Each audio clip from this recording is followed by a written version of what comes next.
about the continuum hypothesis. So this asserts that if A is a set of reals, then A is countable, or A has the same size. Okay, so we talked about this a little bit already. It was formulated by Cantor in 1878. Okay, so he proved CH for closed sets. That's the Cantor-Bendixson theorem, which we just talked about in the morning session. Okay, so it was a major open problem for many years. So is it true for Borel sets? Yes. So, well, okay, so there's deep philosophical questions about that I want to get to in a few minutes. So, namely... Trust people who put off quick, not be kidding. Okay, so it was Hilbert's first problem on his list. Okay, and then as we discussed, Borel proved in 1940 that if ZFC is consistent,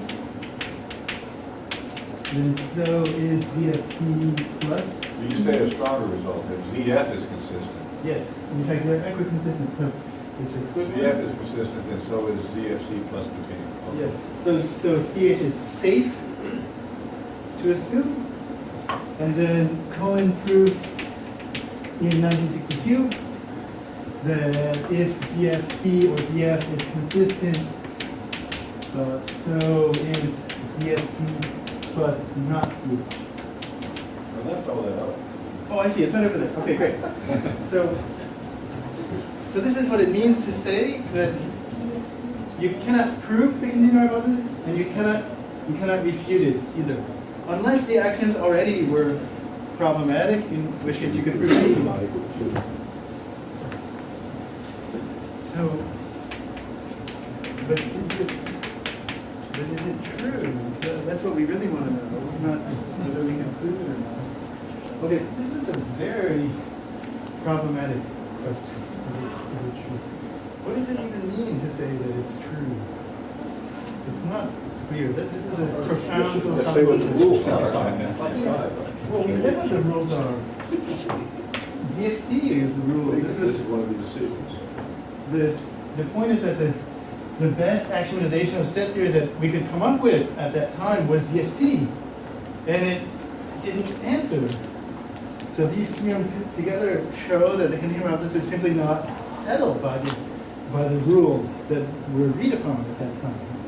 And so to say, well, is it true? You want to answer the question anyways, is it true? Okay, so there's one sense in which, okay, if you believe that every mathematical question has a truth value, you know, the Riemann hypothesis or whatever, any kind of mathematical question that you ask, look, either it's the case or the negation is the case. There's some sense in which every statement in mathematics is either true or not true.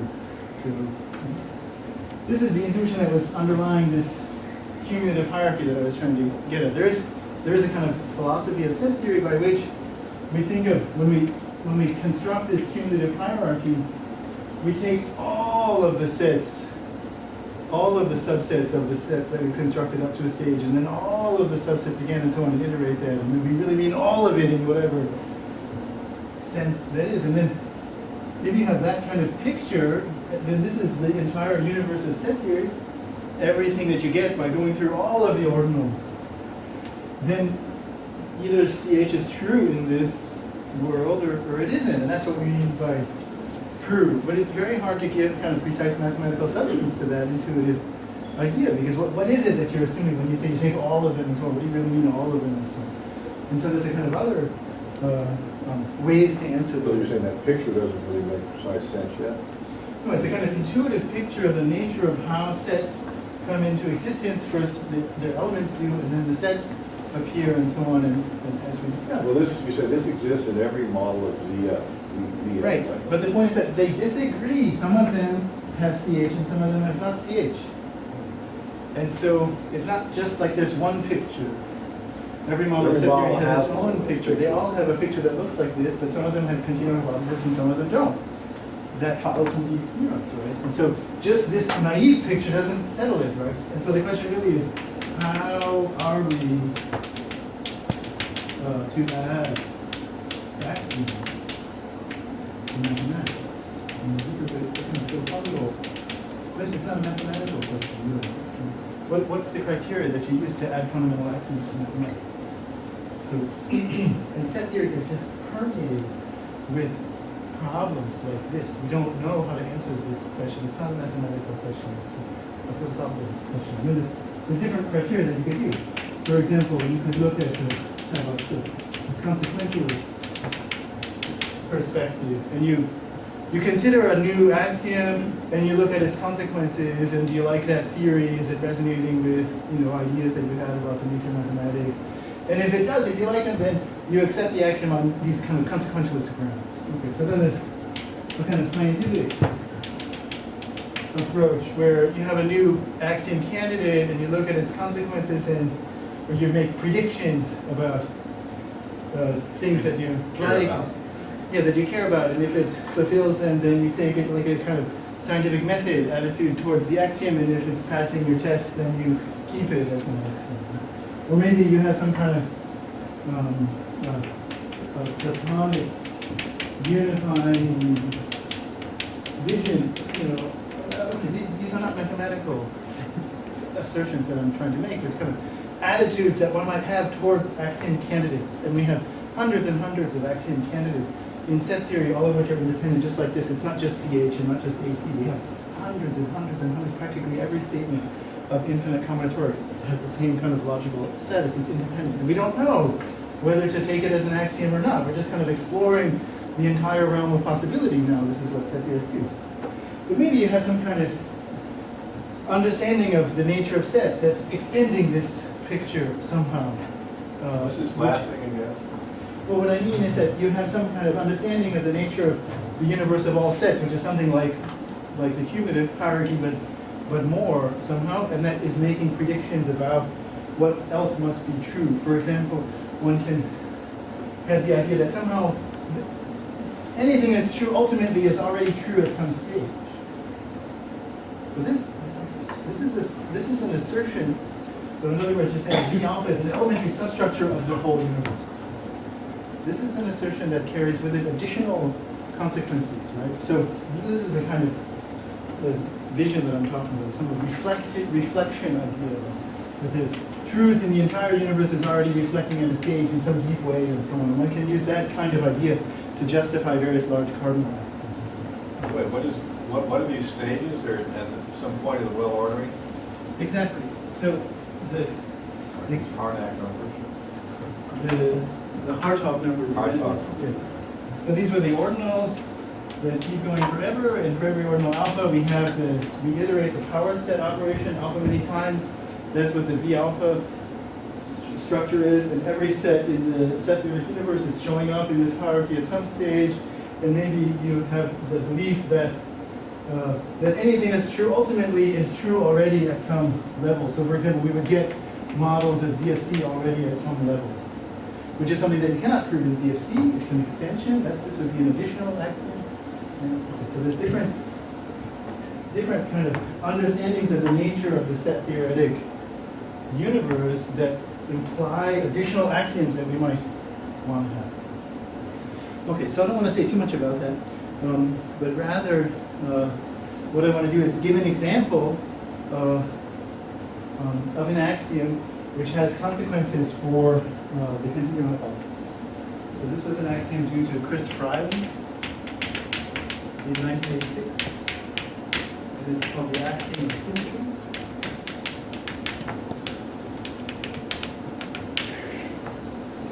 And the axiom says the following.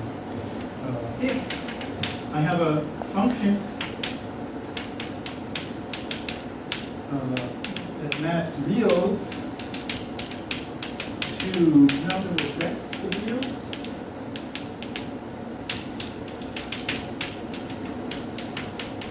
okay, so a picture, here's the real line, here's a real number, and there's some countable set of reals. Then, so for any function, then there are two reals x and y, such that x is not in case of y, and y is not in case of x. This is called the axiom of symmetry. And How big is the set of countable subsets of the reals? continuum. Yeah. It's just because 2 to the omega is equal to 2 to the omega plus omega, which is 2. So this is count functions from omega to the continuum, just the exponentiation of those scales. See it? Okay. So we have a function from a continuum size. How many such f's are there? How many functions are there? Yeah. Many, yeah. Yeah, More how than a many? continuum. How many? 2 to the continuum. What? 2 to the continuum. The power set of the reals. So we Let's see, know is that where right? That is, do we? So, Do we know where that is? no. A big axiom. There's a lot of functions. Okay, so let me first try to convince you that it's true. Okay, so this is how we're going to do it. So take the unit interval, say, and take 2 darts and throw the darts.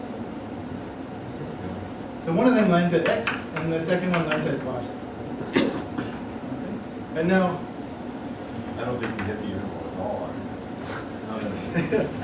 I see. The darts can only- This is before the beer. Yeah, before the beer. So you're at the bar, you throw the darts. Okay, the first one lands at x, the second one lands at y. And now a sub x is a countable set.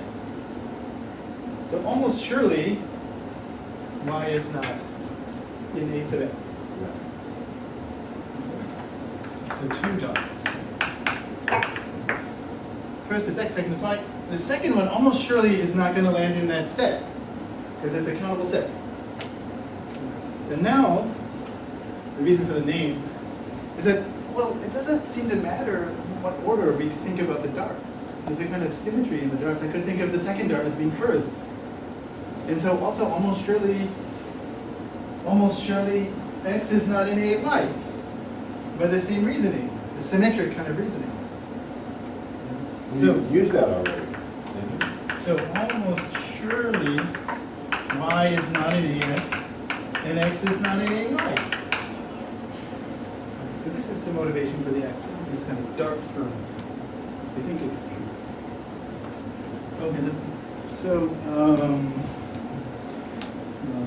Okay, so I want to take a vote. So the axiom of symmetry, true or false. So then I have show of hands. How many think it's true? Are those the only options? Those are the only Okay, nobody says true. Okay, 0. And how many say I it's don't false? know yet. I don't know yet. Okay, There's a lot of good. functions. I don't know how to check it. Well, I mean, you really want others? And this, okay. So I there's mean, this other, it seems to go back What to am I this concluding division. about this last thing? Is that just shows it's symmetrical? No, the idea is that if you throw 2 darts, No, I then understood the if you argument. fix one, the other one is almost surely not in that No, I set. understood the argument. So but you what want does the both? argument prove? I mean, what is the conclusion? So- Psychological. The psychological conclusion is that almost surely both of them happen. Because we want both to happen. Yeah. We need a pair. Are Such you that you were trying to get us to vote for it.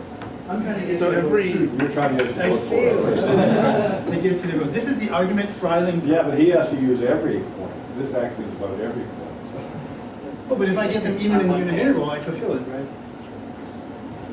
I'm arguing for the truth, even in the unit interval. Even in any No, interval. but for every, no, I'm not worried about that. But he wants for every pair X and Y. So fix the map, and now throw the darts. You just There's look just for one one pair. pair. Just one pair. I throw the darts after. Oh, there has to exist X and Y. Yeah. Yeah. Oh, X not and Y not, then the X is okay. Okay. There's this x naught and y naught, you might say. X is a variable. in this Yeah, thing. if you want, yeah. Okay. There's this x naught and y naught. So you're saying do it at random, that'll do it. Yeah, pick a random pair. It's gonna do it, almost surely. That's the intuitive argument. Random pairs. The setup isn't measurable. There are too many functions. Okay, so Suspicious. You can't say what almost surely means. it was a countable set. Doesn't matter. It's definitely measurable. Hmm? These sets are No, countable. no, function isn't measurable. It doesn't have to. The function is fixed. AX is a countable set. So almost surely Y is not in there.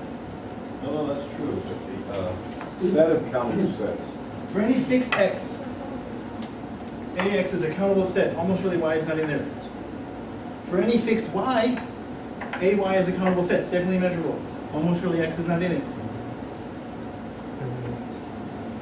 No, but Is this map, so is this map required to be a one-to-one map or something like that? I mean, because couldn't you just have the map that just sends every x to the same countable set? Oh, then it's And easy. then Because I just pick X and Y outside of that set.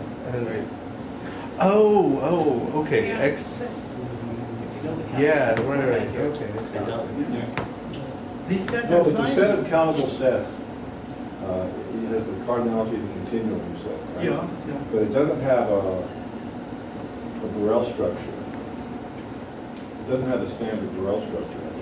It does, because it's 2 d omega to d omega. No, it doesn't have a standard Borel structure. I think it does. Because it's this set, which is the same as this one. It's homeomorphic to the continuum. It's No, canvas the space. homeomorphism is not God-given. There's no natural homeomorphism. I think there is. No. So, okay. I mean, we can talk about that later, I guess. But if you order them, if you look at enumerated countable sets, then it does. But if they're just countable subsets, then I think you're right, it doesn't. Here there are enumerated countable sets that are enumerated instead of just a subset that's countable with not enumerated. If you fix the enumeration, then I think it is. But I think maybe you're right that if you don't, then it isn't. But it's really not. It's not relevant. Okay, so what I want to prove is the following: Freiling's theorem.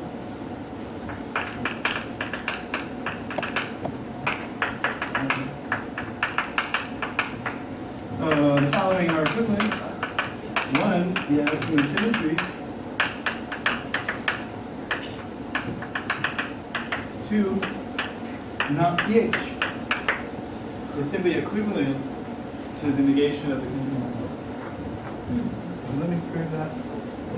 So I take this as the kind of example I was looking for here. You have some kind of idea about some set-theoretic thing that must be the case. Because you had some dots or some kind of story that you told, which wasn't actually mathematically legitimate, but it expressed some kind of vision that you had, then you want to add that axiom because you like it. Okay, and then it turns out to settle CH.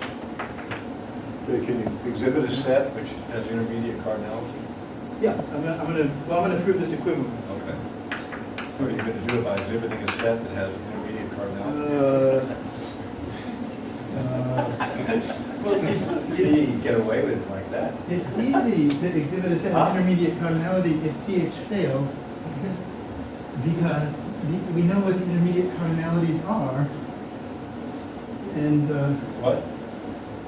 if CH fails, then omega 1 is a set of intermediate cardinality. So it's easy to exhibit sets with intermediate cardinality. Well, you already answered that question.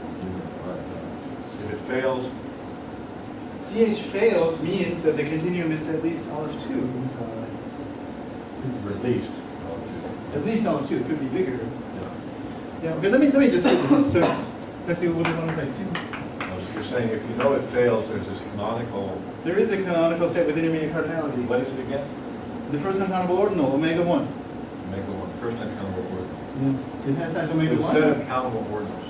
It's the set The of set of countable. countable ordinals has intermediate cardinality. Yeah, if CH fails. The CH. If CH holds, then it has size continuum, because that's Right, right, exactly right. what CH says. Set Okay. of countable ordinals. So, Countable ordinals. okay, so actually, It's a fairly concrete so set. the counterpossible. Okay, so suppose, Long line. suppose not two. Okay, so in other words, we suppose CH. So the endpoints of the long line is from such a set. So, Well, the long line has size continuum. no, because I'm taking out the interiors of the intervals. Oh, if you just take the points themselves, then you have Yeah. omega 1. Yeah, okay. The endpoints are the intervals in the long line. Right, right, Yes. right. Okay, so we're going to prove 1 implies 2, so I assume CH. I mean, What did you write there? Double Actually over. I'm show sorry, it's double over. contrapositive. I have trouble with contrapositive. okay, I assume CH. Huh? You assume CH. I'm assuming CH. Okay, and I want to show that AS fails. Okay. Okay, so if CH holds, we can well order the reals in order type omega 1. Oh. So this, I can put the reals on a list with type omega 1. Yeah. Because if I couldn't, then the reals would be bigger than that, and I would have an intermediate cardinality set, namely omega 1 itself.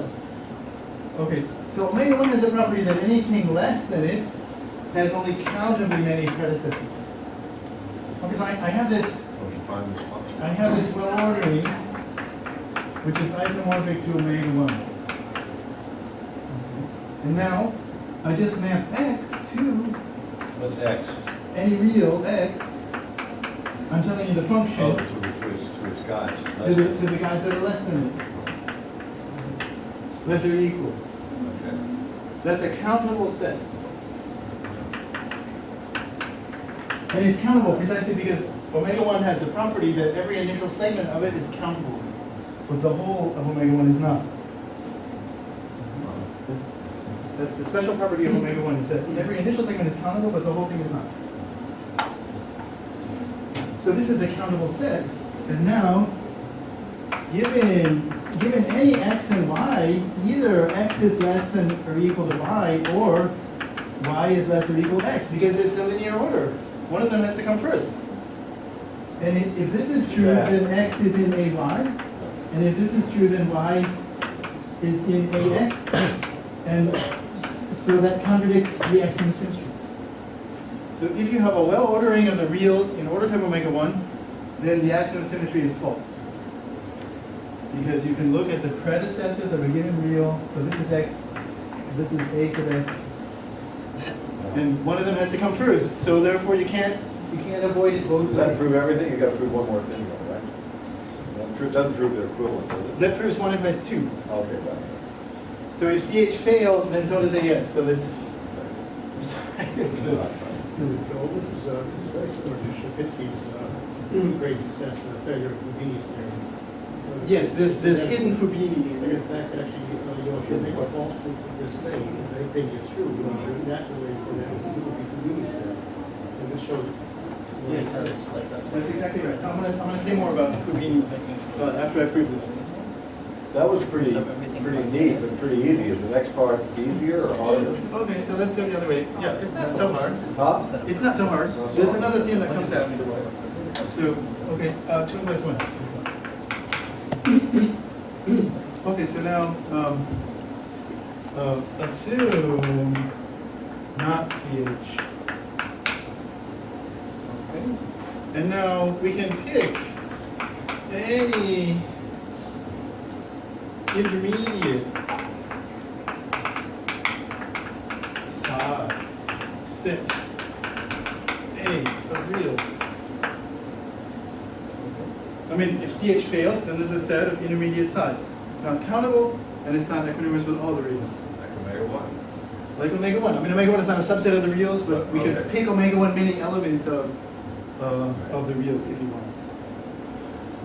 Okay, and then look at look at the set B, which is the union of the A sub x's for x and B.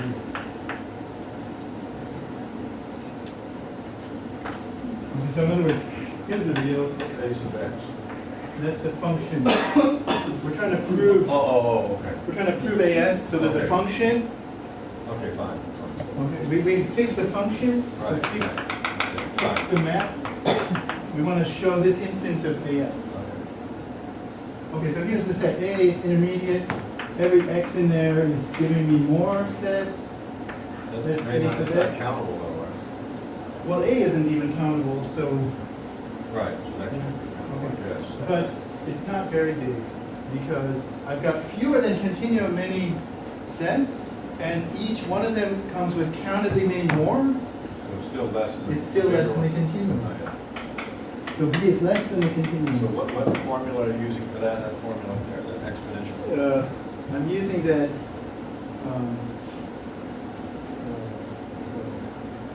That gamma times omega equals gamma if gamma is infinite. So this is true. So in fact, the size of B is the Okay. same as the size of A. Oh, I see. If it was Yes, infinite. okay, right. If you take any infinite So same as cardinality, same size as A. Right. same size as the original set. Yeah, right. B is same size as A, okay. I've got a small number of reals, and for each real I've got countably many things. Yeah.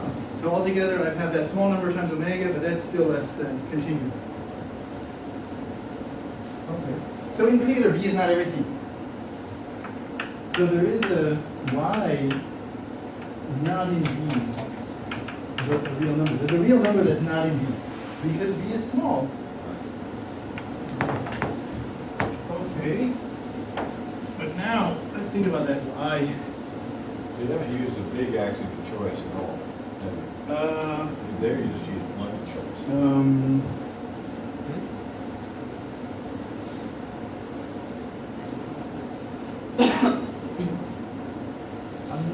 I'm using short, let's see, I have to check. I'm not claiming to prove the theorem without choice.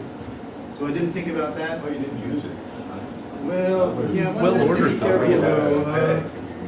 If you don't have choice, you can't pick, you can't well order A necessarily, and I think it might be fine. I'd have to think about it. I'm not claiming anything about that. It might be fine, but I'm not sure. But I have to think about it. Subcontinuum choice. Okay, so, y is not in B. Okay, so fix this y. And now look at a sub y. So a sub y is countable. So therefore there's some x which is in A, but not in a sub y. Because A was uncountable, it was intermediate size, uncountable. Right. So it must have something in it that's not in a sub y. Right. And now we're done, because x is not in a sub y, but also y is not in a sub x, because x is in A, and y isn't in a sub x for any x in A, including that one. So yes. Okay, so we verified AS. Are you with me? No. So, That was fairly easy too. yes, it's not so hard.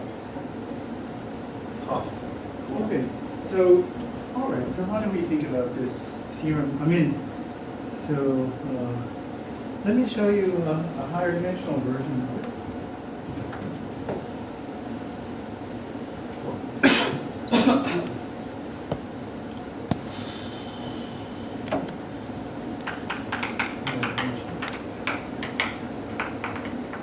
Okay, so here, also do the front. The following are one. For every function that maps pairs of real numbers to sets, to countable sets, and I don't care about the order. Okay. There are 3 points such that x is not in yz. I could use axiom of choice here with well ordered reals.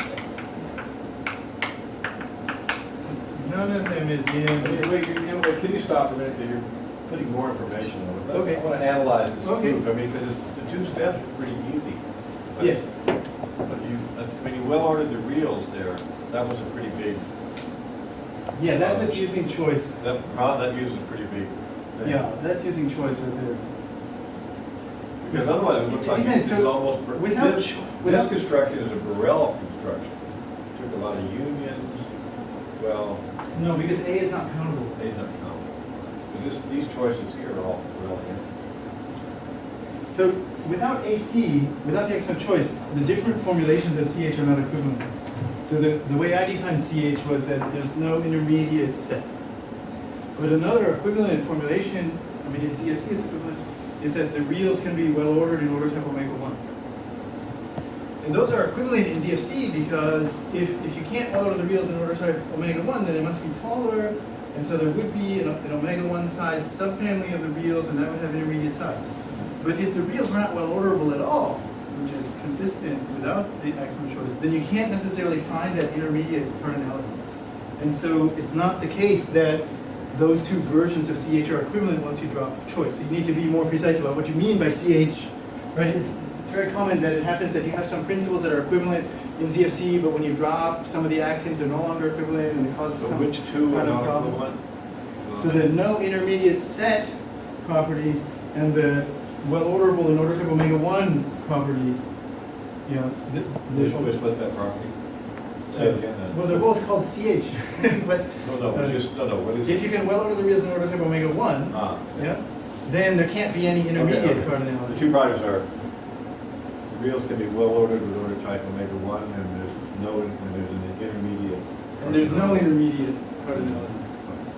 And those are equivalent if the reals are well orderable, but if they're not, which you can't prove without the axiom of choice, then the order type omega 1 property is stronger. I mean, because that one implies that they're well orderable, of course, because you're saying that not only are they well orderable, but they're well orderable in order type omega 1. Okay. Okay. Think that. So the second one implies both of them, and the first one does not imply the second one unless you have AC. So this theorem uses choice. This is I think DSC so. theorem right Yeah, there. I think, and I don't know how to get rid of that. So, Right. yeah, so I think I'm proving it in Z. Okay, so now I want to consider this case when you map pairs of reals to countable sets. So just the same except you map pairs. Yeah. Then, and now, of course, one can imagine, I mean, the motivation for that is throw 3 darts. And it's the same kind of intuitive argument. Then you expect the 3 darts are going to satisfy almost surely each instance of this. And this is the kind of reason why you might think this is true. Okay, but what it's equivalent to, can anybody guess? The opposite. What's this equivalent to? Yeah.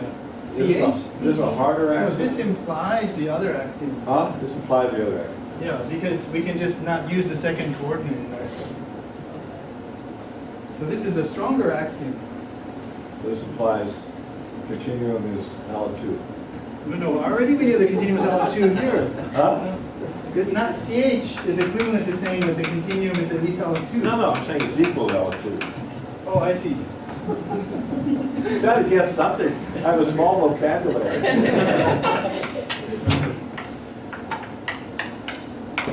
What's that? The continuum is at least L3. Huh? It's even bigger. I think It's that's even wrong. bigger. Thanks. Okay, so let's Okay. Oh, I see. Oh, I should have guessed that. This one said that I never. the one-dimensional version says the continuum is at least L2. Right. The two-dimensional one says it's at least L2. Etc. I guess I could make the numbers line up if I said that the continuum is bigger than all of 1. And here, I could say bigger than 2 and 2 and 1. And it's the equivalent. At least all of 2 is the same as bigger than all of 1. The continuum is bigger than equal to L1. Right, but I'm saying if I wrote, I could write strictly bigger than all of 1. It's the Ah. same. No, that'd be better. And then that's what's strictly bigger than L2. That's Yes. better, yeah. Because then the dimensions line up with the index. Okay, so let's do They're almost good. this. Okay, 1 plus 2. So So assume, counterpositive again. Assume not to. So that means that the reals have size less or equal olive 2. Now if the reals, if CH holds, in other words, if the continuum has size olive 1, then I can use my old argument. I can make a counterexample even to AS, which is an even weaker axiom. So without loss of generality, I can assume that it equals olive 2. So what does this mean? So here's olive 1, here's olive 2. Okay. So I can The negation of that one and the assumption of that one implies continuum equals L2. Yes. Assume that one. We already that did one's the false. case when CH. Huh? We already did the case when the continuum No, but if is you olive assume 1. that one's false, then, oh, that doesn't apply to L2. It's a comparable. Sorry.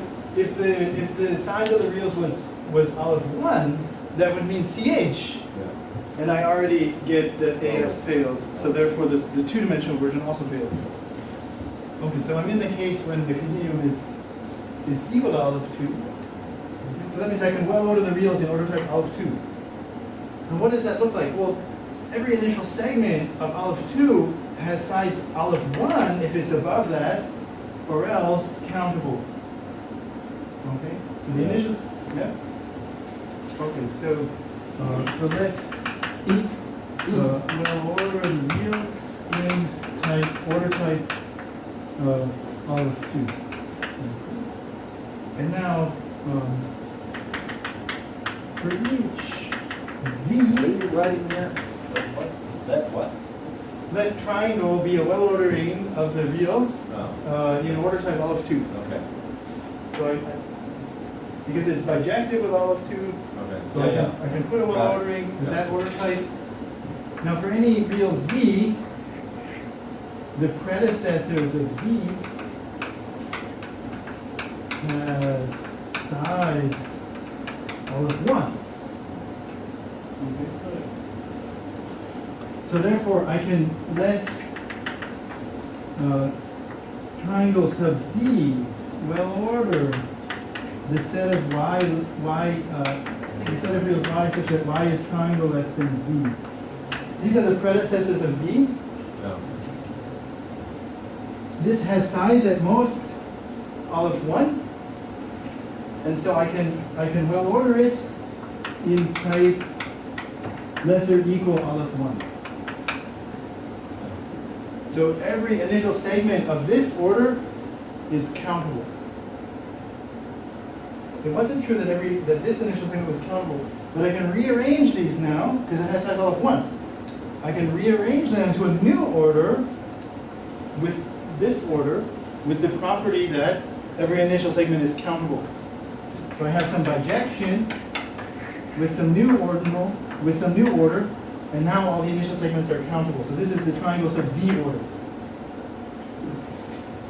What's this reordering? I mean, The everything setting- less than there is countable. No. The predecessors of z could have size up to olive 1, uncountable. Okay, but I can but it's just olive 1, and olive 1 has an order, a different order, That's another order. with the property that every initial segment is countable. So I can rearrange them temporarily, just up to z. I can rearrange them to an order of type omega 1. Yeah. Okay, and now, Oh, I see. So you're shoving olive 1 up to z. I'm using z to refer to only olive 1 many reals, which can then be ordered in type omega 1, which has the property now, if I give a point, I get a countable set. Yeah. Okay, so now, for Like y... z, it's as if you put z at olive 1 in the order. Exactly, yeah. So if y is less than z, then define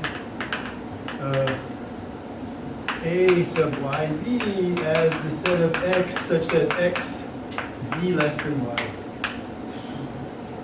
Okay, it's kind of complicated. So here's Use the y, same argument. and these are the a sub yz's. The x's that are below y in the rearranged order. This is now a countable set.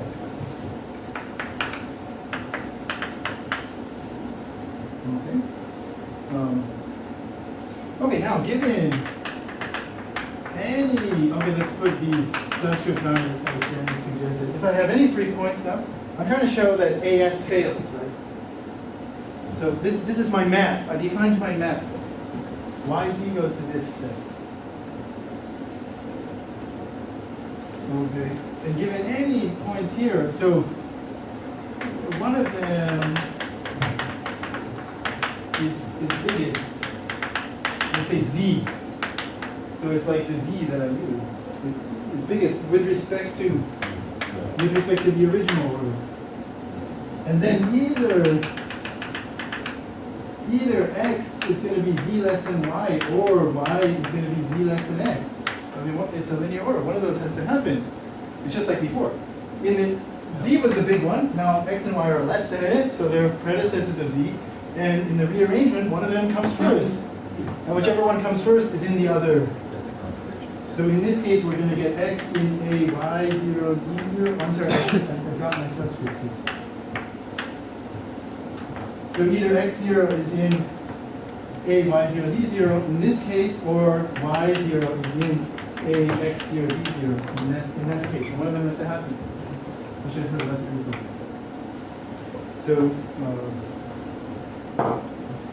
So AS failed. Because I defined a map and it couldn't have an independent set. Okay, so that's one direction. That shows 1 implies 2. Oh, yeah. And now for 2 implies 1.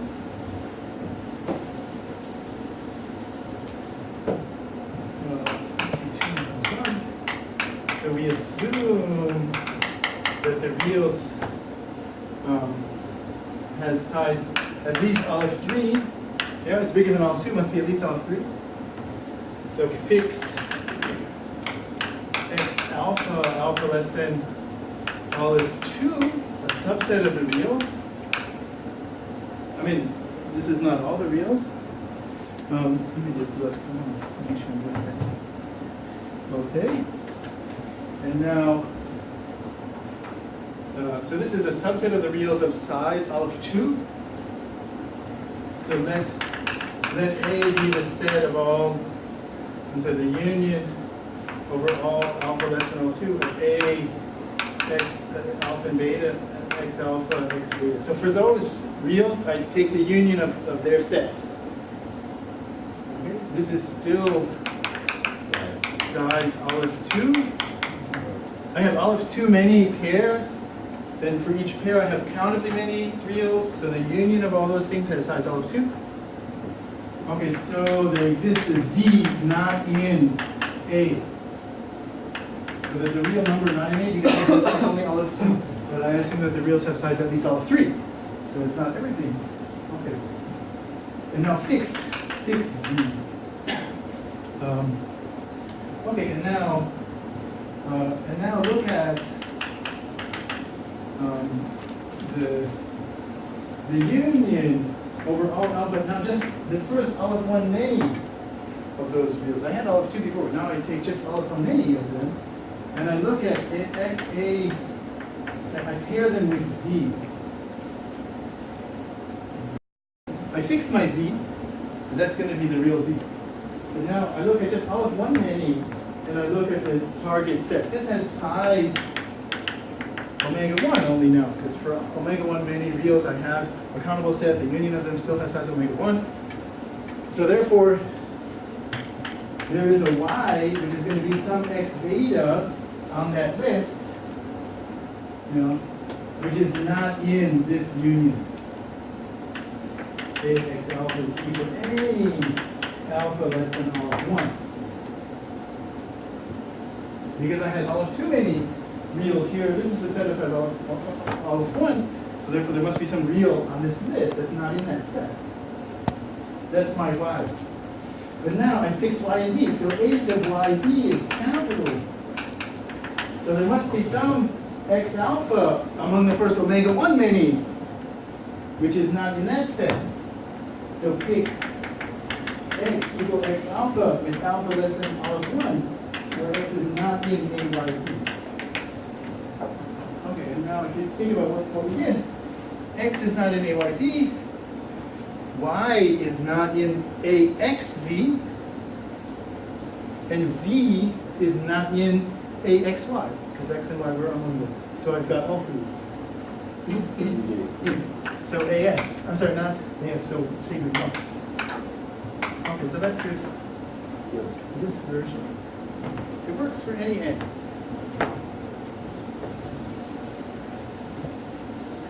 I'm not going to prove it, let me just state it. Do you have an axiom that applies L2? The continuous L2?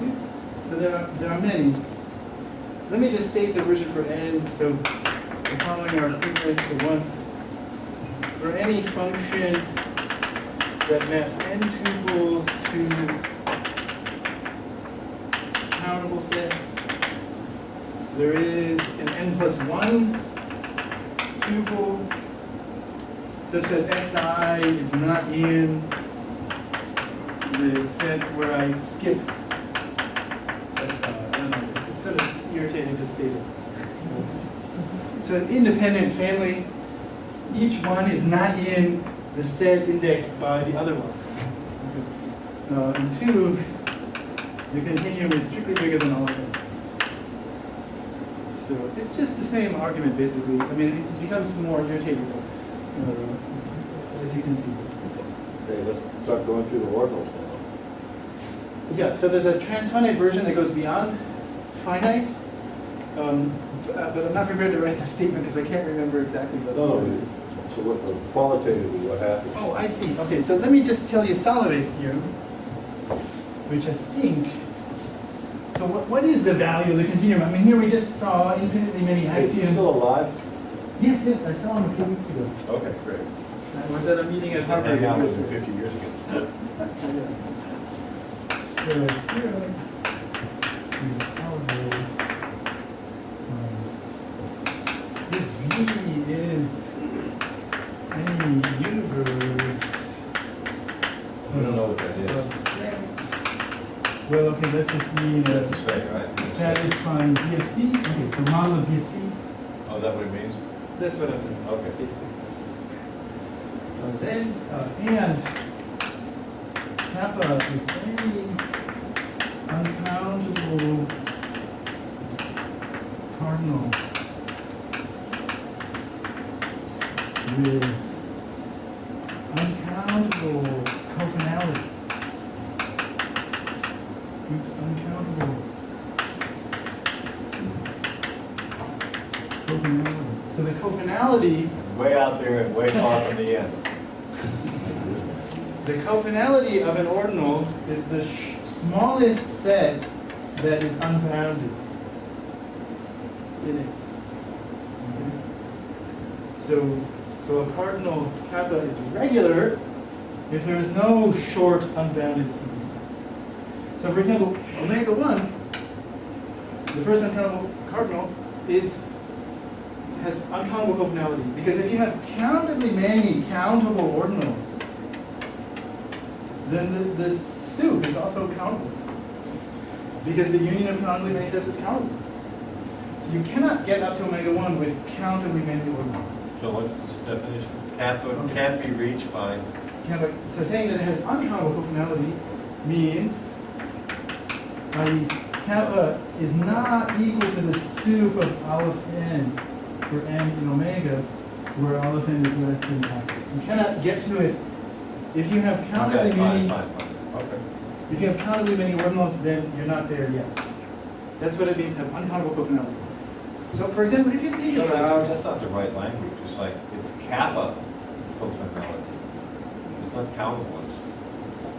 It's soup of things less than itself. It's not the soup of things less to than be regular, yeah, but the thing only The word means regular, we uncountable. haven't been defined yet either. But- Regular means that kappa has cofinality kappa. But there are cardinals that are not regular but have uncountable cofinality. Let me give an example. So you introduced another phrase, okay, kappa does not have cardinality kappa. What does that mean? It means it's singular. That's the definition of singular. No, what is the sentence? The cofinality of a cardinal is the smallest size of an unbounded set. What? The cofinality of a cardinal is the smallest size of an unbounded set. So if the cofinality is countable, it means that the cardinal is a union of countably many. No, but say it, talk a little slower. I mean, Okay. smallest, say it again. So let's go to the board. Just say it, I don't want you to write a lot of stuff, just say it slowly. Yeah. Let me give an example. It'll make it completely clear. No, wait, No, I- you gave an example already. No. Let me give a better example. Think about olive 1, that's an uncountable cardinal, and olive 2, and olive 3, and so on. And then the soup of them is olive omega. That is the soup. It's the first cardinal which is bigger than every olive n. And think about the nature of this cardinal. Yeah. It's an uncountable cardinal because it's bigger than olive 1. Yeah. But it is the union of of omega many sets that are small, smaller than it. Oh, just a countable union. It's a countable union Things of smaller small than- sets, of sets that are smaller than it, small relative to it. Okay, so that, what definition is that? This is called singular because it's limit of a countable it's a small sequence. union of small sets. So that's what it means to be singular. It's a small union of smaller sets. Yeah, but small means relative to it. So the small union of small sets. Okay. Well, why can't you just say the definition in general? I don't need an I example. did several times. The cofinality No, of a say it cardinal. slowly though. Sorry. The cofinality of a cardinal is the smallest set, the size of the smallest set that is unbounded. The size. So the cofinality of olive omega, who can tell me what it is? Omega, because it's a union of omega many things. What else are you going to say? Okay, can you give me an uncountable cardinal which is singular and has uncountable cofinality? Who can do You're that? using too many words. You haven't defined the word singular yet. Even though you said it, I haven't understood it yet. Look, I know this picture of cardinals and ordinals. Why So can't you give me kappa is definition? regular means that cov kappa equals kappa. Kappa is singular means that cov kappa is less than kappa. So fine, if we knew what cofinal meant, it would be The clear. cofinality Try to of say it without using those two words. okay, the cofinality of kappa, so cov kappa Yeah. is equal to the size of the smallest A subset of kappa such that sup A equals kappa. Ah. Wait, A containing, so they're all strictly less. So the A here would be the olive ends. So olive Yeah. omega is the sup of the olive ends. I wrote it right here. The countable set is unbounded. Okay, very good. No, olive omega still has cofinality omega because the olive ends are unbounded in it. Because the olive ends are unbounded in olive omega, so the sup of these is suping of the. So what I asked for was a uncountable cardinal with uncountable cofinality, which is still less than itself. Means cofinality is less than itself. Its cofinality is less than itself, but uncountable. Uncountable, okay, fine. And then what? Okay, I got it. Okay, so the smallest example of that is. So this theorem, Cameron, you should- I'm Does sure anybody else Taylor know? knows. What's the smallest cardinal which is singular but with uncountable cofinality?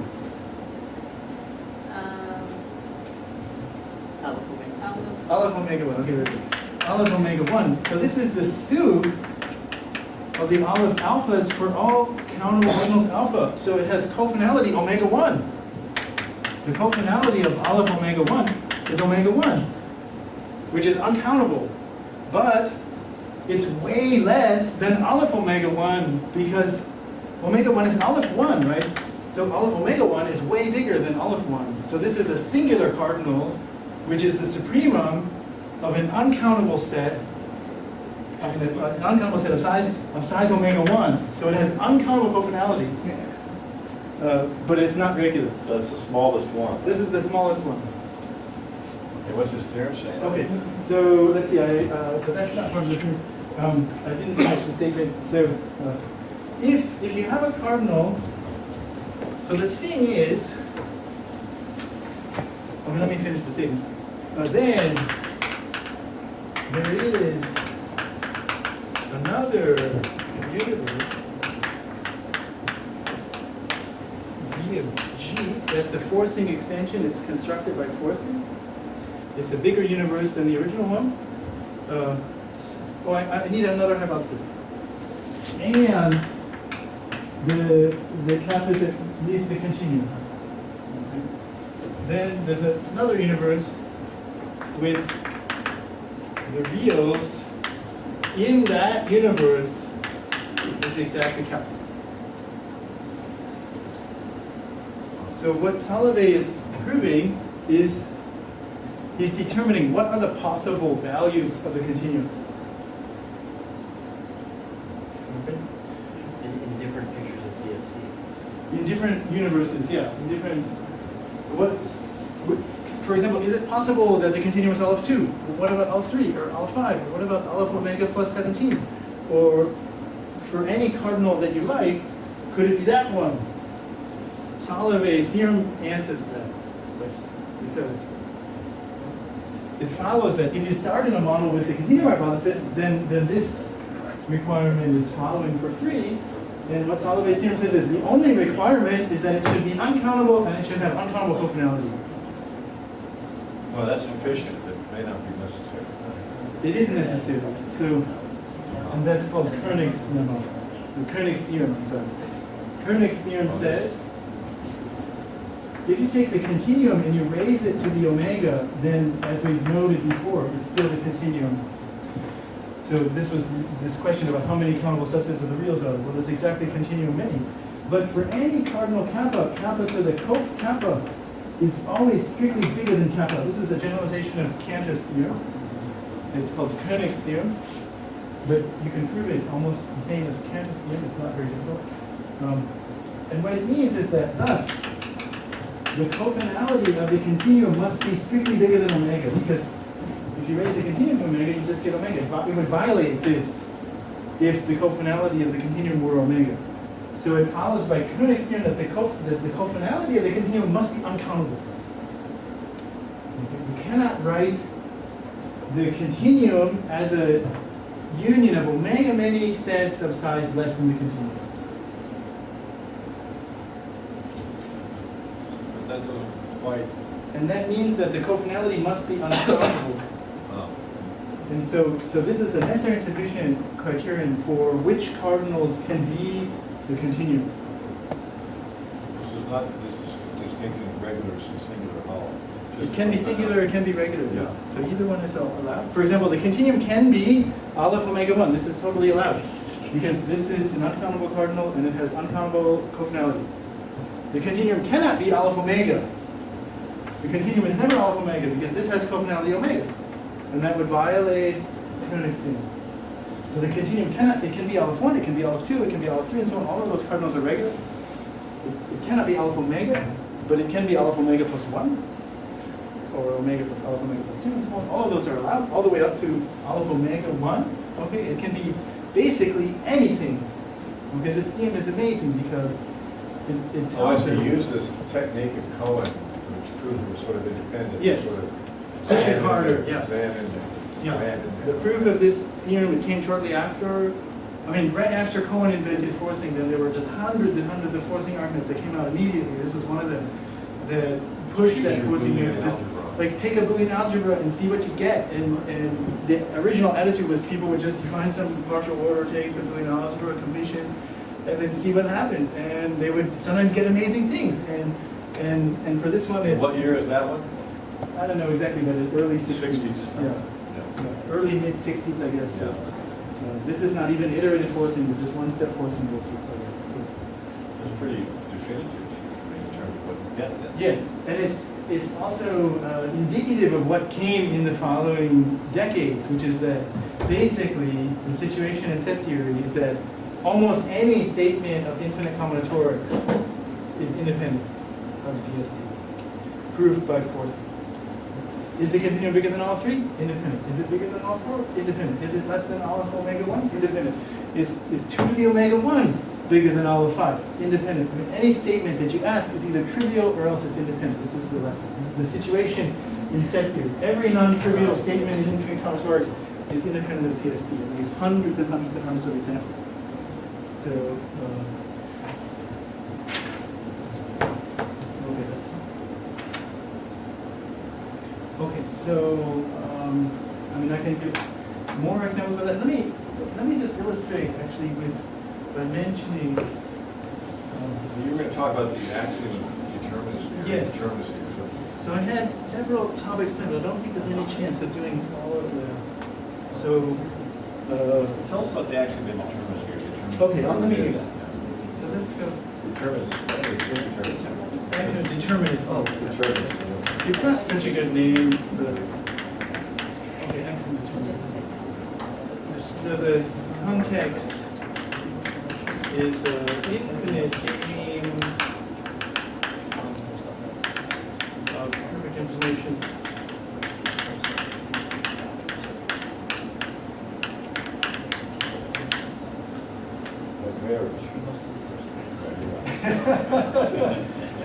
Well, maybe, I don't know if there's perfect information in every. Okay, so let's talk about games, games on the natural numbers. So we have some subset of the infinite sequences of natural numbers. And then we have two players, which I'll call 1 and 2. And they take turns playing integers, natural numbers. A0, A1, A2. So a play of the game consists of them taking turns playing natural numbers. So together, they build the sequence A0, A1, A2, and so on. Which is choosing alternate. They choose alternately. Can you re-choose? No. And perfect information means that all the previous play, when it's your turn, you know all the plays. There's nothing But hidden. you can't choose that integer again. You can repeat, yeah, no problem. No problem to repeat. Okay. Repeats are allowed. And then one wins this play, this particular play, if that sequence is in A. Okay, so the payoff set is fixed. 1 is trying to make the sequence in A, and 2 is trying to make it not in A. So otherwise, 2 wins.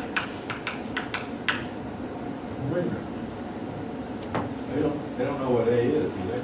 Yeah, A is fixed. Huh? A is fixed. Yeah, they both know A. I mean, in so much as one can know. Well, you infinite just choose set. something not in A then. No. You're just choosing digits. A is a subset of the sequences. So nobody can control the whole sequence. You just control bits. Oh, it's a set of sequences. So the play is a sequence. And 1 is trying to make that whole sequence, he's only controlling half of it. 1 is trying to make the sequence in A. Let's do an example. So, for example, let's let A be the eventually periodic sequences. So in other words, there's some junk, and then eventually there's a period. Eventually It what's cycles. periodic? Eventually periodic means it does something for finitely much, and then it's periodic. So you write periodic what? Sequences. Eventually periodic. Eventually, so if A A, is all eventually periodic. all eventually periodic sequences. So who wins? Any period. Any period. 2 wins. Why? So you can just go 1, 2, 3, or increase all the Yeah. time. Oh, okay. Never repeat. Yeah. So if 2 is Right. Right. okay, very good. What if it was in Cantor space? What if we had to play zeros and ones? Oh, that's 1 is a subject plays. 1, 0, 0, 1, 0, 0, 0, 1, 0, 0, 0, 0. Right. Well, just make sure that on 2's turn, it's not eventually periodic. If you have an eventually periodic, it's also periodic when you restrict to the odd coordinates. And so all 2 would have to do is make it not periodic. Okay, so 2 wins. Okay, what if A is universal sequences? Meaning that every finite sequence appears.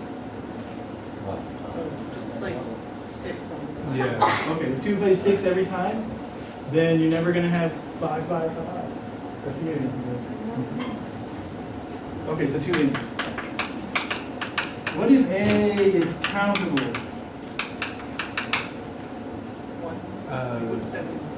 If A is a countable set? 2 wins, right? 2 Because wins because, diagonalization. right, on the nth move, just make sure that your place is different from the nth one. Mhm. You can diagonalize against the countable set. 2 can. So 2 wins. Oh, A is kind of, I think If the payoff set is countable, then 2 wins. Because 2 can make sure to get out of any countable set. Is there an example where 2 doesn't win? Oh yeah. So can you give me one? everything. Well, yeah, okay, yeah, I guess So if every A is sequence. everything. Yeah. Yeah. Or suppose if A is all sequences that start with 0. Okay, then 1 is already winning in the first turn, right? So, okay, so it's easy to come up with those. Okay. So how about, so here's a question.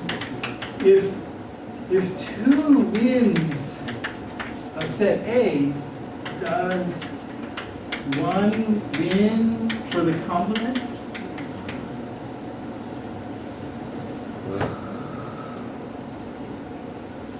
Well, why?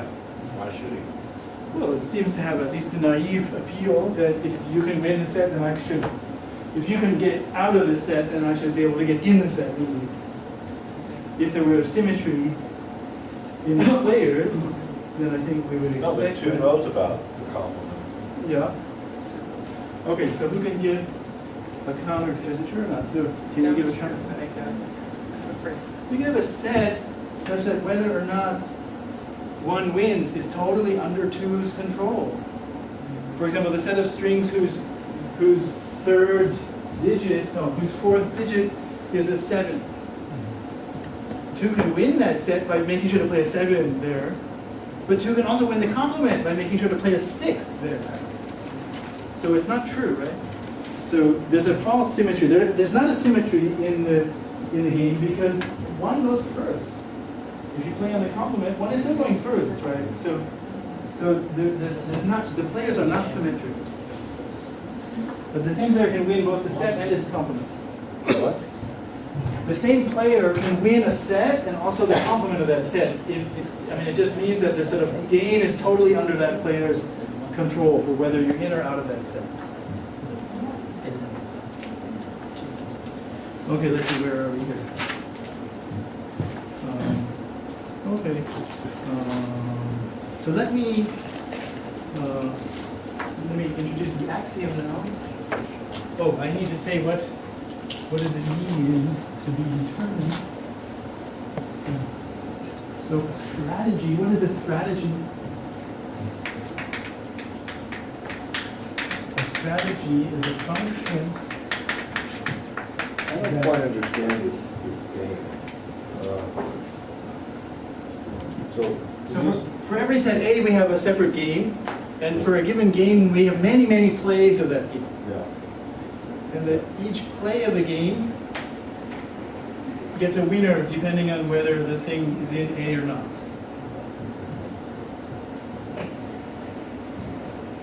So what is a strategy? A strategy is a function that maps the partial play, a finite sequence, to what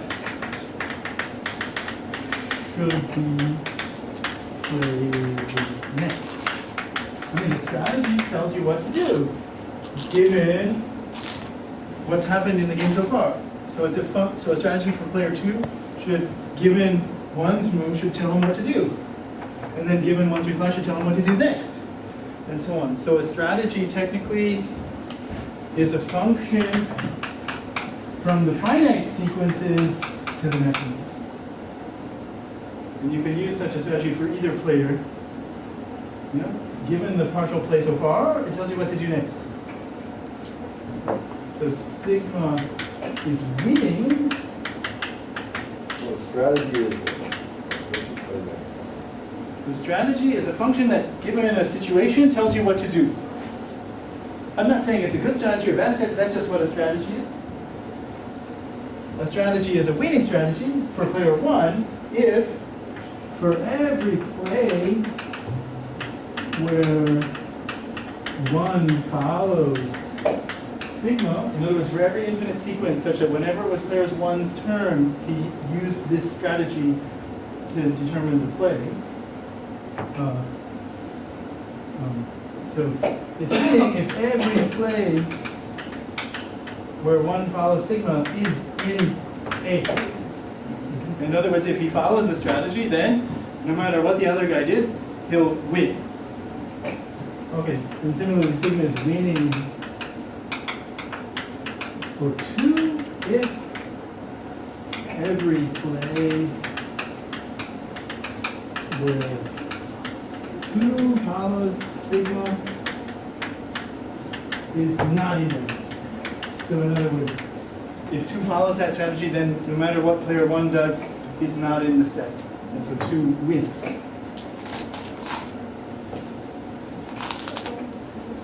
Okay, they cannot both have a winning strategy. What? It can't be that both players have a winning strategy, because then we could play the strategies against each other.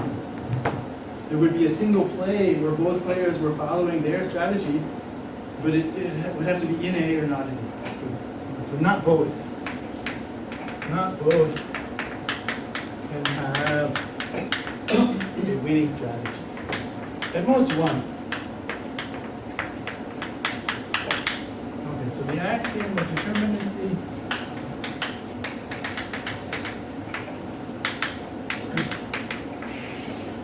asserts, so this is called AD, and it asserts every game,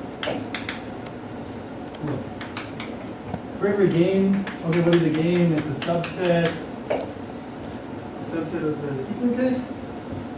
Either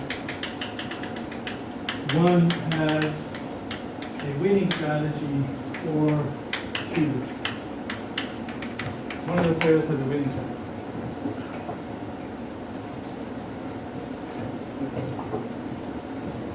Okay, I'm talking about games and so on, but please don't think that this is frivolous. This is actually, there's a lot of mathematical content to this axiom. It's actually quite deep.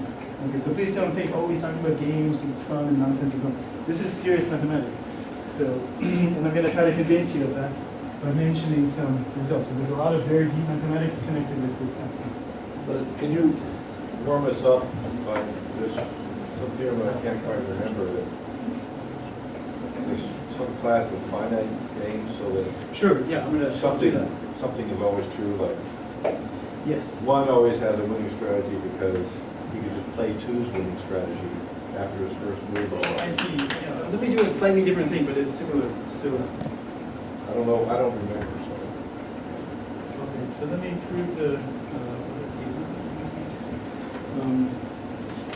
Well, I wanted to do, So, you know, every finite game, blah, blah, blah, right? yes, okay, let's do that. Okay. So, okay, so let me expand on that a little bit. All right, fair enough. Okay. So let's think about, what does it mean to say that one, so fix A, we fix the payoff set. To say one has a winning strategy, what does it mean? Well, in a sense, I want to give you a kind of an intuitive account. For one to have a winning strategy, it means that there is a first play so that no matter what player 2 does, there is a reply. So that no matter what the other guy does, there is an answer and so on, such that the resulting sequence, let's just call it A vector, Yeah, okay, is in A. right. That's, in a sense, that's what it means for one to have a winning strategy. There's sort of infinitely many alternating points. Okay? And similarly, 2 has a winning strategy. It means that no matter what player 1 does, there is a good move for player 2, so that no matter what player 1 does, there's a reply. So no matter what player 1 does, and so on, such that the resulting sequence is not in A. Cool. Okay, and now let's think about the case. So AD says that if one does not, if it's not the case that one has a winning strategy, then 2 has a winning strategy. That's what AD asserts. It says one of them does. We already know that they can't both. So AD is really saying exactly one of them does. So if one doesn't, then 2 does, and vice versa. So AD is this assertion, but let's just plug it in and see what it looks like. Namely, not, okay, one is the winning strategy is there is an A0 for all A1, there is an A2 for all A3, and so on, such that this guy is in A, if and only if. And 2 has the winning strategy is for all A0, there is an A1, for all A2, there is an A3, and so on, such that this thing is not in A. And then just stare at this.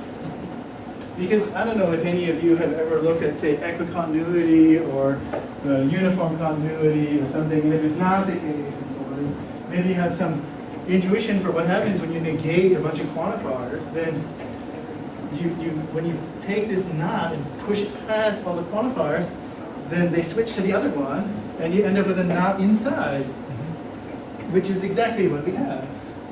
So if I say, look, it's not the case that there is an x for all y such that some property holds, that's equivalent to saying for all x there is a y such that it doesn't hold. I mean, it's just a kind of logical truth. This is De Morgan's law. So AD is De Morgan's law. So it's infinitary, it's an infinitary De Morgan. Oh, I see. So for finite things, this would be a proof. Yes, because the Some state. finite De Morgan's law is a law of logic. So this proves finite games are determined. And it's just De Morgan's law. Well, there always is a strategy in any finite game. Every finite game has a strategy for one of the players because of this. Well, the stock market is a finite game. Oh, I gotta go. It's not closed yet. Four Closing. What do they They got call it? 11 hours. Where's the seat? Oh, it's there. By the way, the convention in this thing is you get up and have tea whenever you want. You don't have to, it's not impolite. Okay, so That way you don't have to stop the lecture. the conclusion is that finite You get the banana. There are 2 bananas.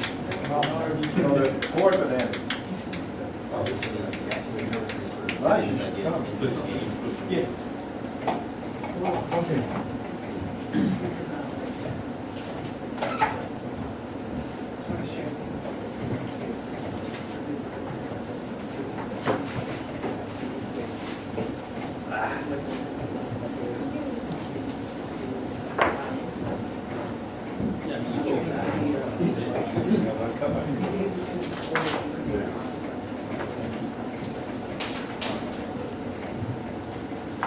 Okay, so my opinion is that this equivalence is extremely strong evidence in favor of it because we really believe the De Morgan law, and this seems to be a kind of natural extension of it to this infinite circle.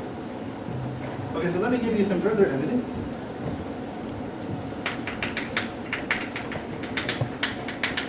Further evidence for AD.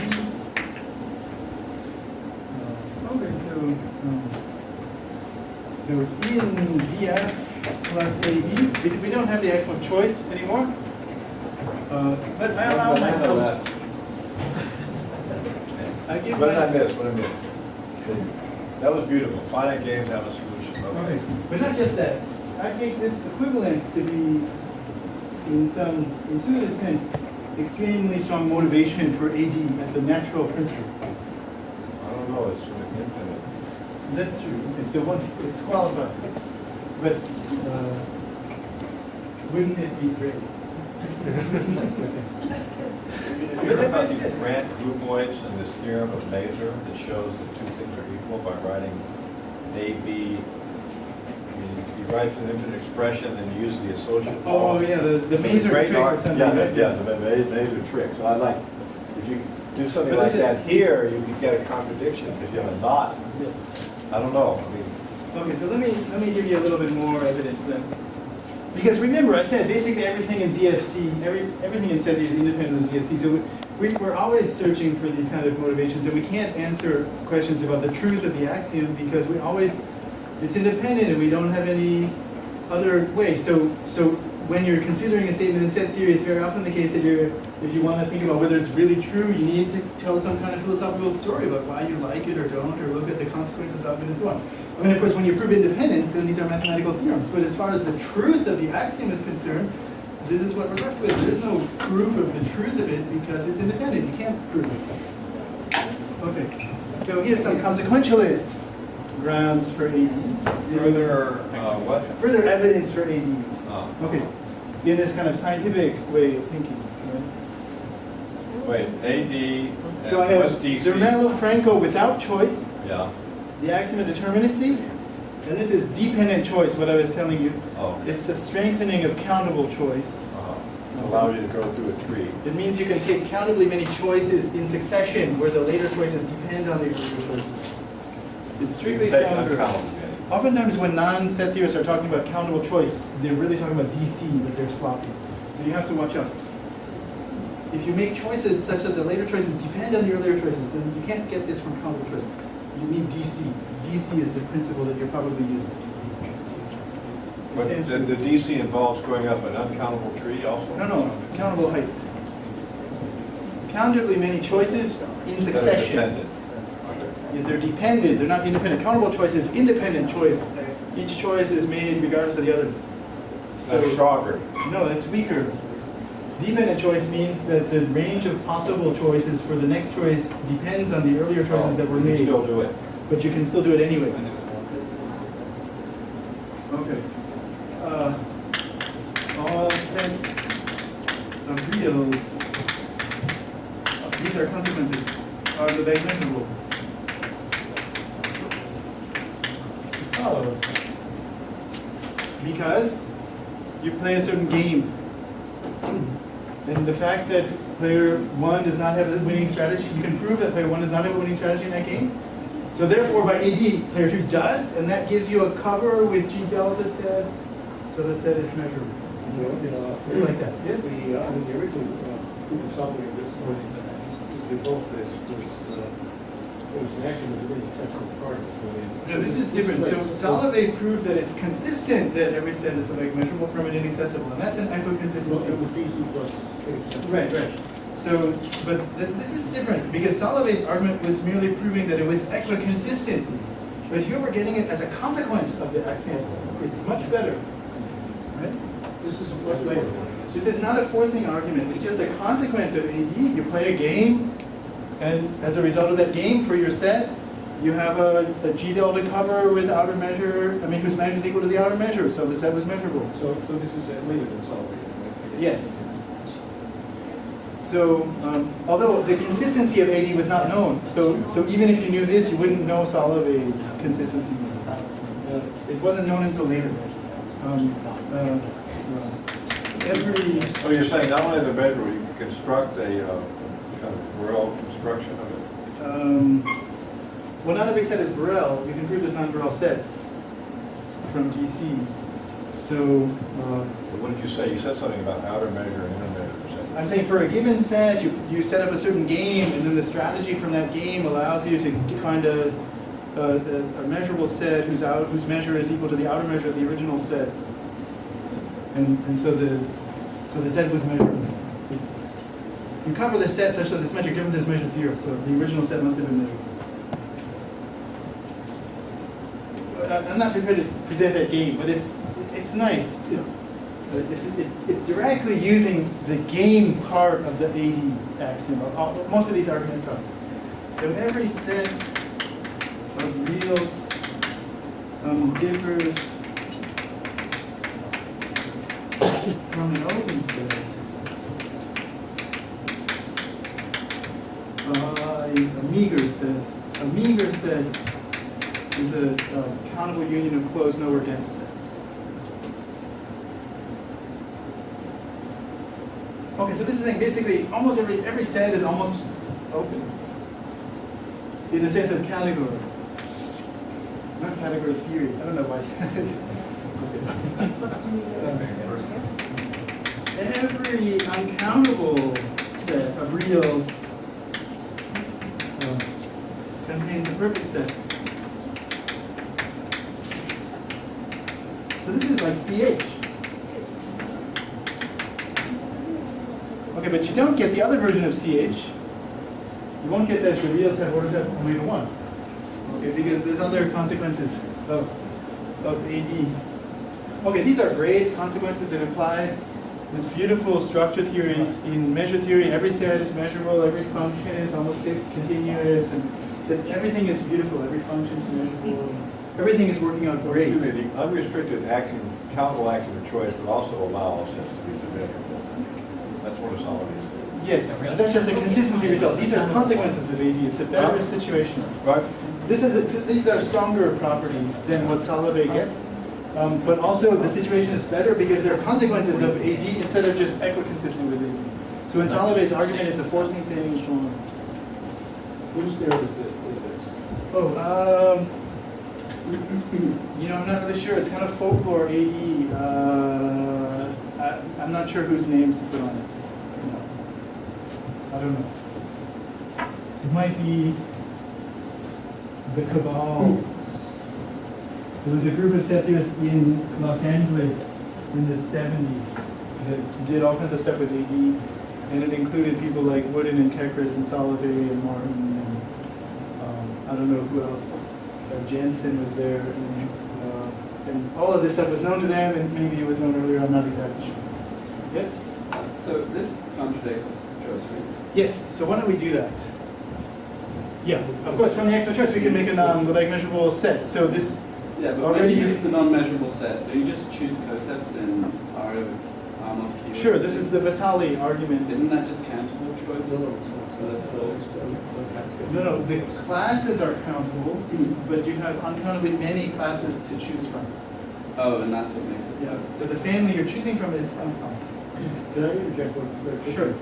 Cohen told me he was, Solomon did this very quickly after putting it in his work, and he was very upset. Not with Solomon, he was very upset, but he really, any Cohen was upset. Cohen was upset because any analyst knows that when the college can't depend on that kind of continued choice. Right. And he knew that, of course, he said he thought something like this happened, not AD, but something. With every he said- set Lebesgue measurable, yes. The one thing he didn't see was the excess of the cardinal. He said, seriously, himself, and he said, so simple. And I don't remember the word, it's beautifully lucid. That's cool. I can imagine. So, okay, the theorem that people are talking about is the following theorem of Soloway. Namely, if ZFC plus there is an inaccessible cardinal is consistent, then so is ZF plus DC plus every set is Lebesgue measurable, every set of reals.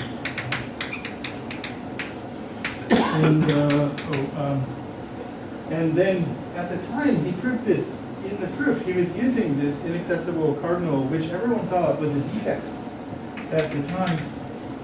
And then Shalom later proved that if ZF plus DC plus every set is measurable, is consistent, so is ZFC plus there is an inaccessible. So basically, the title of Shalah's paper is "You cannot take Shalah's inaccessible away." Everyone thought that you could take this away, that it was just it's not the wrong proof. But Shalah proved no, it's the right proof. You have to use an inaccessible in order to make this. I forgot to write is consistent. Oh, first theorem. The first theorem. Is consistent. Oh, then so is this theorem. Oh, then so is so. Sorry, what's the next one? So an inaccessible cardinal is a cardinal kappa that is it's a regular, it's an uncountable, regular, strong limit cardinal. Okay, and let me tell you what each of those means. So uncountable cardinal, we know what that is, it's not countable. Regular means that you cannot reach it with fewer than kappa many steps. You have to take kappa many steps to climb up to kappa.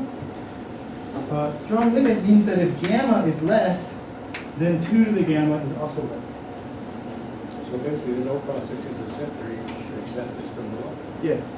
So it's somehow inaccessible to the power set operation, and it's also inaccessible to limits of small sequences. Okay? And it's the same thing as if you know what a growth-indeed universe is, then a growth-indeed universe is exactly P kappa, where kappa is inaccessible. Except, technically, the empty set is also a growth-indeed universe, and also V omega is also a growth-indeed universe. But when you get above that, the non-trivial growth-indeed universes are exactly connected with the inaccessible properties. Well, wait, so putting these two together, if you want to get Lebesgue measurable sets with VF plus DC, you either add AD or inaccessible cardinal. No, the inaccessible cardinal doesn't imply it, but it's equiconsistent with it. So if Consistent with it. if you have a Oh, here it model- implies it. Oh, Okay, that's what I was trying to Oh, yeah. emphasize before. Here is a direct implication. Here it's a consistency Consistency. implication. So if there is some place where there's an inaccessible cardinal, then there's some other universe where you have your nice theory. But that says that you'll never run into trouble if you assume all sets are of one nation. That's true, yeah. And so Salave told me, I talked to him about this theorem, and he said after he proved this theorem, he assumed that it would be immediately and universally adopted as the background theory for analysts. Because the theory is so wonderful. If every set is Lebesgue measurable, then you don't have to worry about non-Lebesgue measurable sets. Every function is measurable. Everything is great. All these sort of non-measurable phenomena totally disappears. And so when he proved this theorem, he expected that mathematicians would say, great, let's use that theory, forget this CFC. But that did not happen.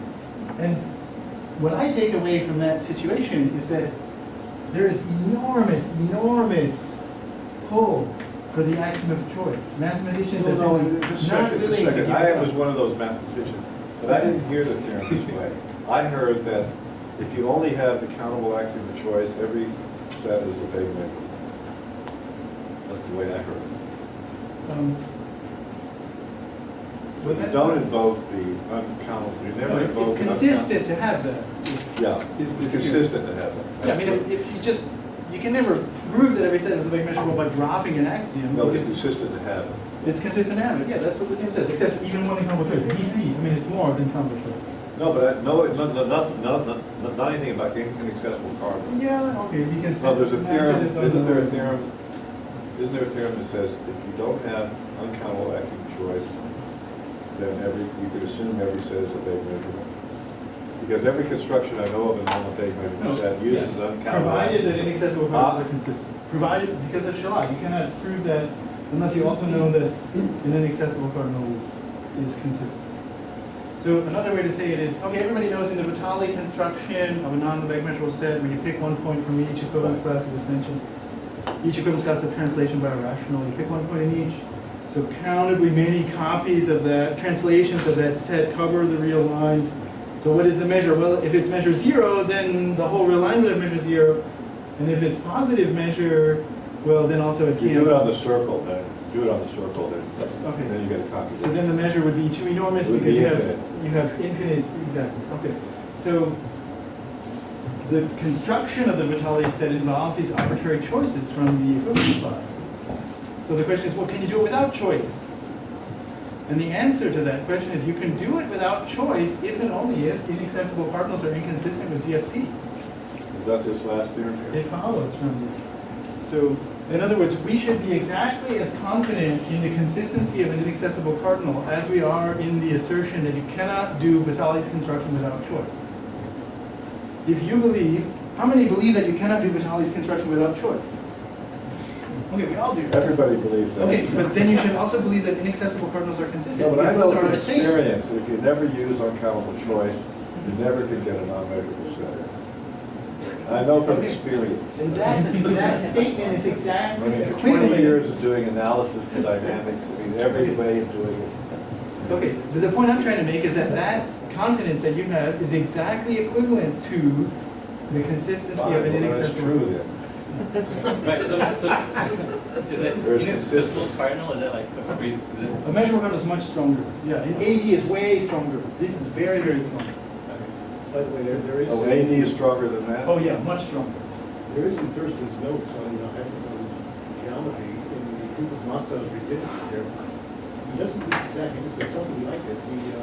He has to prove a certain function is continuous on the surface of the sphere. He says we could just sort of say that all functions are continuous. It's not even like this, but we will, for the sake of people who are not used to this kind of thinking, we enter into another pre-page discussion of why it is continuous. I see. So Can you paraphrase his comments? I can't hear what he's saying. can you hear me now, Dennis? I can't hear you. Okay, No, that doesn't, oh, yeah. Thurston's notes on geometry, he proves Mostov's rigidity theorem. Yeah. In the proof of it, he's sort of, you got to go to the boundary of the sphere. What? You have to extend to the boundary, the quasi-conformal Yeah. map to the boundary. He says, and you got to prove it's continuous. And he says, well, actually all functions are continuous, but most people are not used to this kind of thinking, so we're going to prove it. So he proves it classically. Right. But it's Okay. something like this. Okay, so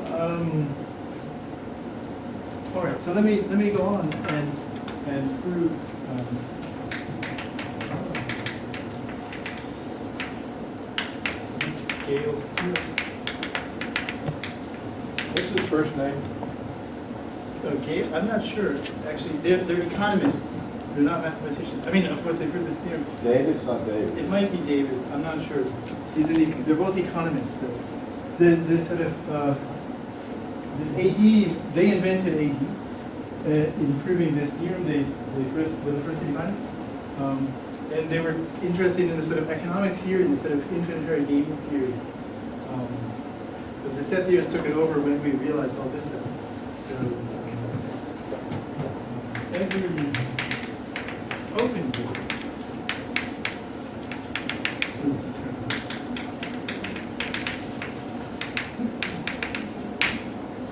So what do I mean by open game? I mean A is a subset of the sequences, but we have a product topology. What? You can put the Tikhonov topology Yeah. Oh. with the discrete topology on the natural numbers and the product topology on the space of sequences. So an open set is determined by a finite initial segment. So an open game is one at a finite state. Because if you played into the open set, then there was some initial segment such that no matter what happened after that, you were definitely in the basic open neighborhood. Right? So an open game is one. Unknown open, but what you said is perfect knowledge, so you would even know it. You would know it, yeah. If You you're would know it when you won, because the set's Right. determined by, okay. So an open game is a game in which when it is won by player one, when it is won by the first player, it happens at a finite stage. So like chess, the checkmate happens, and then it's over. You don't have to play after the checkmate. So a finite game is a game which is won at a finite stage, if it's won at all. So player two wins by just not losing. Right? Why? Because if he never lost, then the play is not in the open set. Because if it were, then it would have been lost at some stage. Oh, I see. One has to get in the set, and two has to stay out. One has to get in the set, two is trying to get into the closed set, the complement. Oh, that was part of the original definition of the game? I thought they were both Yes. trying to get in. No, it doesn't make any So sense. who wins it? I had trouble with it. Player Combinatorial thinking. one is trying to get in and two is trying to get out. Okay. Okay. I thought they were both trying to get in But you first. could define it the other way. I mean, it doesn't matter. It's just whether you're looking at the complement. Yes, did you have a question? No, sorry. Okay, so an open game is one which is won at a finite stage. So let me prove this. Wait, so the only way for Oh, it's still possible for two to win, right? Two could win. Huh? You should just avoid those bad He sets. avoids letting one. He avoids. Right, for player two to win, it's an infinite play. Yeah. So one at a finite stage for one by player one. It's open for player one. Yeah. If one had a closed set, it would be open for player two. Player two would win at a finite stage if he wants. Yeah. So it's open for a particular player, the player who's trying to get into that set. Okay, so let's prove it. What? Because it uses ordinals. okay, look at the possible positions. Okay, so there's some finitely many moves that have been made. Okay, A0, A1, Can't you do this to Morgan proof? What's that? Can't you do this to Morgan proof you did before? No, because Okay, I believe you. the De Morgan proof was for a game such that all the basic open sets had the same length, a fixed finite number of moves. But here, the number of moves by which you want is not finite. It could be larger and larger depending on the play. So the De Morgan proof doesn't work. I mean, in a sense, this theorem is showing, well, there's a sense in which it does work anyways, but No, but any particular game is open, so it's determined by a finite number of No. workers. so there are games that player one can win, and they're open, but they're not win and end for any end. Yeah. Because player two can make it take longer. Yeah, in fact, there's I don't know if any Well, of you you can't win in finite time. You can't uniformly bound. Yeah. Not very bound, okay. On well. Cantor space, it's true by compactness. What? In Cantor space, if you're playing just zeros and ones, then by compactness, there's a uniform bound, and then it's true. But on bare space, What's that space called? Bare space? bare space, yeah, That's a crazy space, yeah. it's homeomorphic to the irrational. Mother's book on topology, every counterexample uses that space. Okay, so let's say let's define a rank. I have to go to a train in 3 or 4 minutes. So, I mean, you Oh, I can see. keep going, but I mean, Okay. Well, maybe I can just, I can finish it. So let's say the rank of S is 0 if 1 has already 1. So in other words, if this is a basic open set, all of whose extensions are in the payoff set. And if it's 1's turn, wait, what's S? S is a finite play, a position. We're considering starting from that position. Okay. If it's 1's turn at S, and 1 can play to can add another move with rank alpha, then the rank of S is alpha plus 1. So if it's 1's turn, you look at, well, what are the possible moves? What are the ranks? And he wants to minimize that. So if he can play to something with rank alpha, then the rank of S is alpha plus 1, by definition. Okay? And if it's 2's turn, then the rank of S is equal to the suit of the rank of the possible positions that he could get to. So I'm inductively defining the ordinal rank of a position. Not every position will get a rank. Okay, but what I claim is that there's a couple of things to notice here. First of all, if a position has a rank, has an ordinal rank, then player 1 can make it go down, because he's playing from alpha plus 1 to alpha. And player 2 can never make it go up. So if a position has a rank, then player 1 has a winning strategy. Play so as to reduce the rank. It never goes up on 2's turn. It always goes down on 1's turn. And so player 1 is building a descending sequence of ordinals, but there is no infinite descending sequence of ordinals, so it must hit 0, which is when he's 1. So if a position has a rank, then player 1 can win. And if a position does not have a rank, then if it's player 1's turn, he cannot give it a rank, because if he could, it would have had a rank. So if a position does not have a rank and it's player 1's turn, he cannot make it have a rank. And furthermore, if a position does not have a rank, then player 2 can keep it that way. Because the only way it wouldn't, if all the moves for player 2 had a rank, then the position would have had a rank, the soup of those. So if it didn't have a rank, then at least one of those things didn't have a rank. And so player 2 can maintain the fact that it doesn't have a rank. So if it has a rank, then 1 wins. If it doesn't have a rank, then player 2 can maintain that fact, and it will never get to be rank 0, and so 2 can stay out of the set. So this is the proof of open determinism. So I guess we're out of time. I hope you all.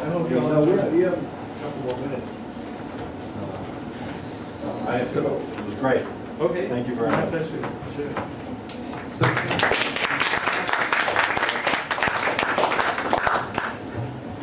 if you get this lovely theory with CF and DC.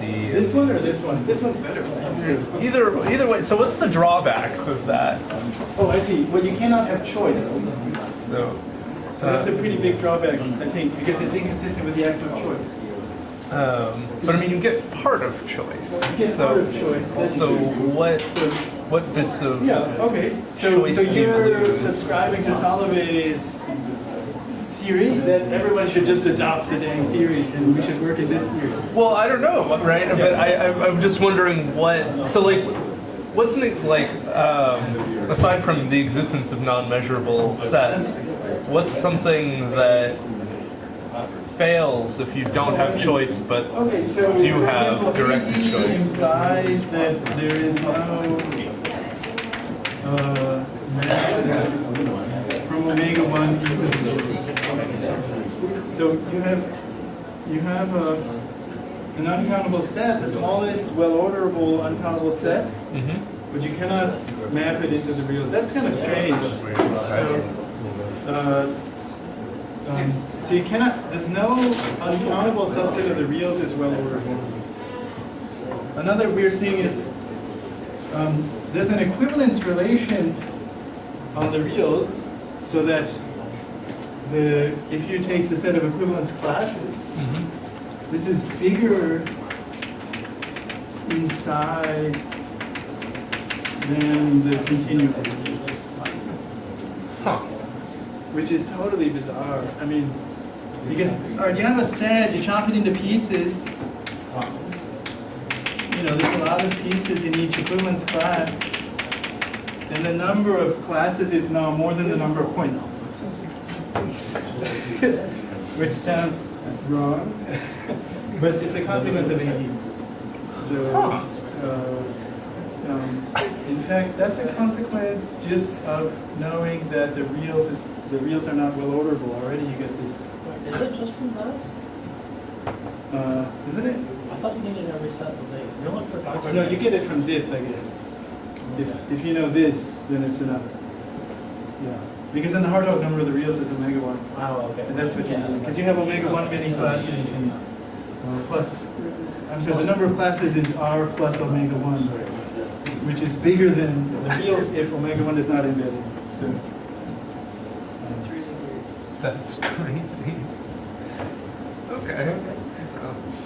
any other questions? Obviously true and it's obviously false. Yeah. Let's look at the statements about that axiom.